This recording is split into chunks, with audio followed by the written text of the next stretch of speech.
Olha, já o ministro das Relações Exteriores do Irã afirmou que a escalada do conflito é responsabilidade dos Estados Unidos e disse ainda que o Irã usará o seu poder de defesa para contra-atacar. Vamos acompanhar.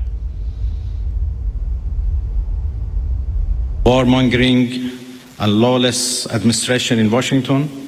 A administração não pacífica e sem lei de Washington é a única e totalmente responsável pelas consequências perigosas e complicações de longo alcance de seu ato de agressão. É claro que a porta para a diplomacia deve estar sempre aberta, mas este não é o caso agora.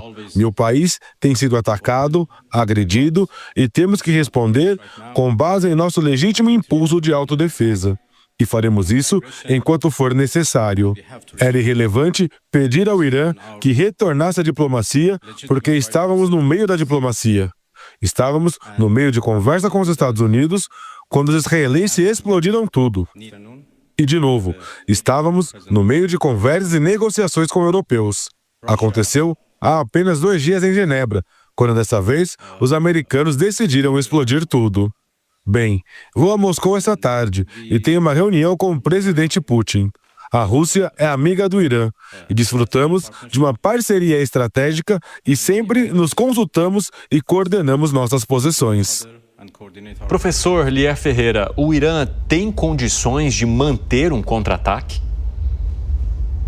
Olha, nesse momento, pelo que parece, não. A capacidade militar iraniana já foi bastante comprometida, né, nos confrontos prévios com Israel.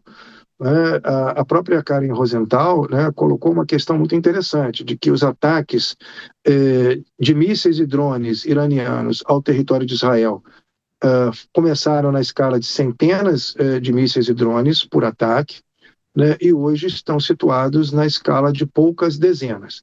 É evidente também que nós percebemos que o Irã começou a utilizar, de um modo mais sistemático, um tipo de míssil dito hipersônico, que é o Fatah-1, né, que é um tipo de míssil mais dificilmente detectável pelo sistema de proteção de Israel, que nós conhecemos pelo nome de Domo de Ferro, mas que, na verdade, é a articulação de 5 diferentes sistemas de defesa, né, que protegem o território de Israel contra agressões missilísticas e de drones que vêm do Irã ou que eventualmente venham de outros países. A gente já viu, por exemplo, o Hezbollah, né, atacando do Líbano, Israel, várias vezes com mísseis de forma ostensiva. Então, assim, eu acredito que a capacidade militar do Irã esteja bastante comprometida nesse momento. Eu não acredito que o Irã seja capaz de dar uma resposta efetiva do ponto de vista bélico-militar, seja através de forças terrestres, seja através da sua marinha,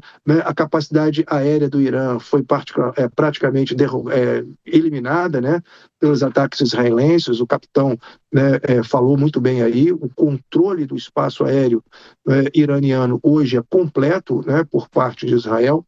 Agora, do ponto de vista, né, da possibilidade de fechar o estreito, né, ainda que parcialmente, o estreito de Hormuz, é um estreito que no seu ponto mais limitado tem menos de 40 quilômetros de extensão, ou seja, de fato uma formação bastante comprimida ali, né, permitindo um ataque, se não por parte de navios iranianos, mas espalhando minas, né, grupos extremistas do Omã, do Iêmen, que também atuam muito fortemente na região. Isso poderá acontecer.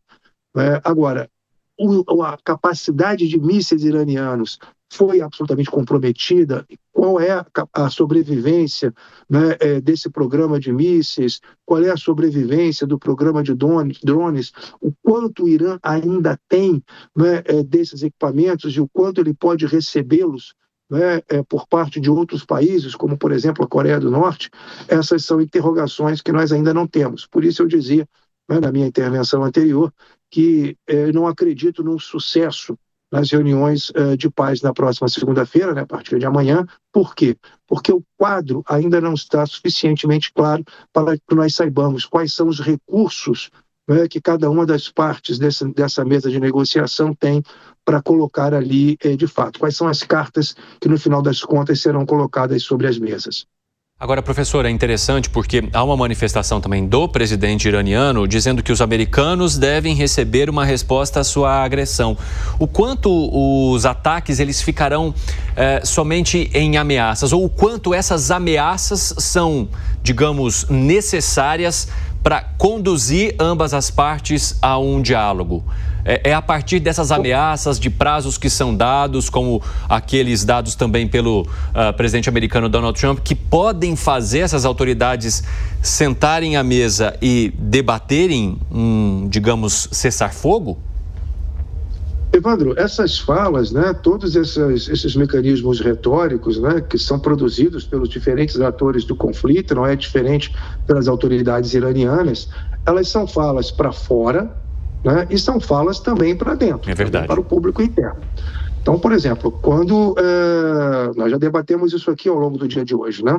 Quando os Estados Unidos, através de seu presidente, através de secretários de Estado e outras autoridades, dizem, né, que eles não estabeleceram um conflito bélico com o Irã, né? Na verdade, eles produziram ali um ataque cirúrgico às instalações nucleares. Eles estão também falando para o seu público interno, ou seja, eles também estão dizendo o seguinte: olha, nós não desrespeitamos, né, as leis de guerra norte-americana, nós não passamos por cima da autoridade do Congresso Nacional, nós não desrespeitamos as instituições estadunidenses, né? O que nós fizemos foi um apoio tópico, particular e específico a um parceiro estratégico numa região em conflito e que precisava desse apoio e impactamos ali, né, o programa nuclear iraniano, que seria um programa que ameaçaria a paz como um todo. Esse é um discurso retórico que fala para fora e fala para dentro também.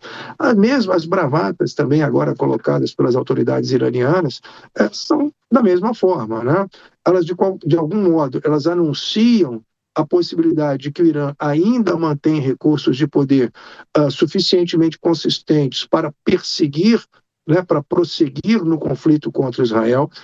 Elas falam também para o público de outros países no Oriente Médio, né, principalmente grupos xiitas que estão presentes em outros países, né, e que possam vir a se mobilizar, né, para atacar alvos americanos e israelenses na região, e ela fala também para o público interno, ou seja, dizendo que o regime está forte, está consolidado, que tem condições de reagir e que, portanto, uma eventual oposição, né, que insuflada por israelenses, norte-americanos e outros parceiros ocidentais desejasse de alguma forma ameaçar a continuidade do regime dos ayatolás, né, também seria vencida, né, pelas forças internas. Então, assim, esses discursos são discursos que falam para dentro e para fora, com significados bastante diferenciados, mas do ponto de vista estritamente bélico-militar, eu não acredito que, nesse momento, o Irã seja capaz de uma retaliação de larga escala, quer contra Israel, quer contra alvos americanos no Oriente Médio.